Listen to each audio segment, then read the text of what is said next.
ഒന്ന് ദിനവൃത്താന്തം അധ്യായം 21. ദാവീദ് ജനസംഖ്യ എടുക്കുന്നു. സാത്താൻ ഇസ്രായേലിനെതിരെ ഉണർന്ന ഇസ്രായേലിൻ്റെ ജനസംഖ്യ എടുക്കാൻ ദാവീദിനെ പ്രേരിപ്പിച്ചു. ദാവീദ് യോവാബിനോടും സേനാനായകന്മാരോടും കൽപ്പിച്ചു, നിങ്ങൾ ബേർശെബ മുതൽ ദാൻ വരെയുള്ള ഇസ്രായേലിനെ എണ്ണുവിൻ, എനിക്ക് അവരുടെ സംഖ്യ അറിയണം.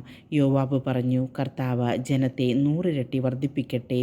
എൻ്റെ യജമാനനായ രാജാവേ, അവർ അങ്ങയുടെ ദാസന്മാരല്ലയോ? പിന്നെ എന്തുകൊണ്ടിങ്ങനെ ആവശ്യപ്പെടുന്നു? ഇസ്രായേലിൽ എന്തിന് അപരാധം വരുത്തുന്നു? യോവാബിന് രാജകൽപ്പന അനുസരിക്കേണ്ടി വന്നു. അവൻ ഇസ്രായേൽ മുഴുവൻ ചുറ്റി സഞ്ചരിച്ച് ജെറുസലേമിൽ തിരിച്ചെത്തി. യോവാബ് ജനസംഖ്യ ദാവീദിനെ അറിയിച്ചു. ഇസ്രായേലിൽ യോദ്ധാക്കളാകെ 11,00,000, യൂദായിൽ 4,70,000. എന്നാൽ ലേവ്യരെയും ബെഞ്ചമിൻ ഗോത്രജ്ഞരെയും യോവാബ് എണ്ണിയില്ല. കാരണം രാജകൽപ്പനയോട് അവന് വലിയ വിദ്വേഷം തോന്നി. ജനത്തിൻ്റെ കണക്കെടുത്തത് ദൈവത്തിന് അനിഷ്ടമായി. അവിടുന്ന് ഇസ്രായേലിനെ ശിക്ഷിച്ചു.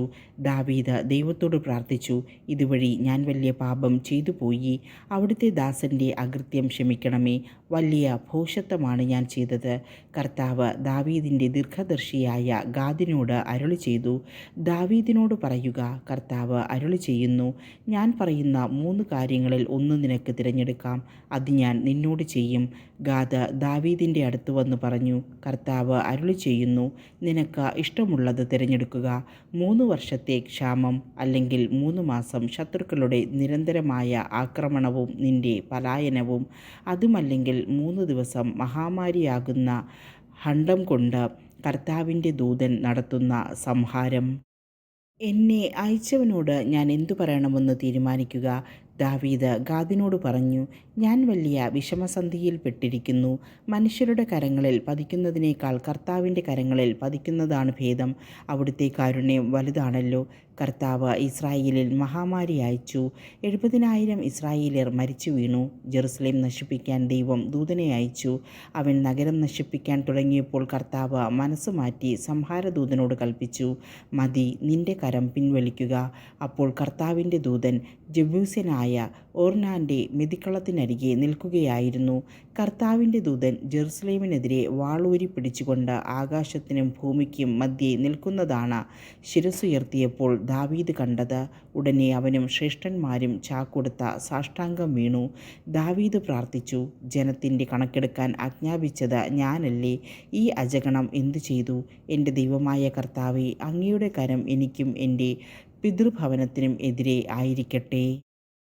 അവിടുത്തെ ജനത്തെ മഹാമാരിയിൽ നിന്ന് മോചിപ്പിക്കണമേ. കർത്താവിൻ്റെ ദൂതൻ ഗാദിനോട് പറഞ്ഞു, ജബൂസ്യനായ ഓർനാൻ്റെ മെതിക്കളത്തിൽ ചെന്ന് അവിടെ ദൈവമായ കർത്താവിന് ഒരു ബലിപീഠം പണിയാൻ ദാവീദിനോട് പറയുക. കർത്താവിൻ്റെ നാമത്തിൽ ഗാദ് പറഞ്ഞ വാക്കനുസരിച്ച് ദാവീദ് പുറപ്പെട്ടു. ഓർനാൻ ഗോതമ്പ് മെതിച്ചുകൊണ്ടിരിക്കെ തിരിഞ്ഞു നോക്കിയപ്പോൾ ദൂതനെ കണ്ടു. അവനും 4 മക്കളും ഒളിച്ചു കളഞ്ഞു. ദാവീദ് വരുന്നത് കണ്ട് ഓർനാൻ മെതിക്കളത്തിൽ നിന്ന് പുറത്തു വന്ന നിലം പറ്റെ താണു വണങ്ങി. ദാവീദ് അവനോട് പറഞ്ഞു, കർത്താവിന് ഒരു ബലിപീഠം പണിയാൻ ഈ കളം എനിക്ക് തരിക. അതിൻ്റെ മുഴുവൻ വിലയും സ്വീകരിച്ചു കൊള്ളുക. ജനത്തിൽ നിന്ന് മഹാമാരി ഒഴിഞ്ഞു പോകട്ടെ. ഓർനാൻ ദാവീദിനോട് പറഞ്ഞു, അങ്ങ് അതെടുത്തു കൊള്ളുക. എൻ്റെ യജമാനനായ രാജാവിന് ഇഷ്ടം പോലെ ചെയ്യാം. ഇതാ, ദഹനബലിക്ക് കാളകളും വിറകിന് മെതിവണ്ടികളും ധാന്യബലിക്ക് ഗോതമ്പും എല്ലാം ഞാൻ വിട്ടുതരുന്നു. ദാവീദ് പറഞ്ഞു, പാടില്ല, മുഴുവൻ വിലയും തന്നേ ഞാൻ വാങ്ങൂ. നിൻ്റേതായ ഒന്നും കർത്താവിനായി ഞാൻ എടുക്കുകയില്ല. പണം മുടക്കാതെ ഞാൻ കർത്താവിന് ദഹനബലി അർപ്പിക്കുകയില്ല. ദാവീദ് ആ സ്ഥലത്തിൻ്റെ വിലയായി 600 ഷെക്കൽ സ്വർണം ഓർനാന് കൊടുത്തു. ദാവീദ് അവിടെ കർത്താവിന് ബലിപീഠം പണിതു. ദഹനബലികളും സമാധാന ബലികളും അർപ്പിച്ച് കർത്താവിനെ വിളിച്ചപേക്ഷിച്ചു.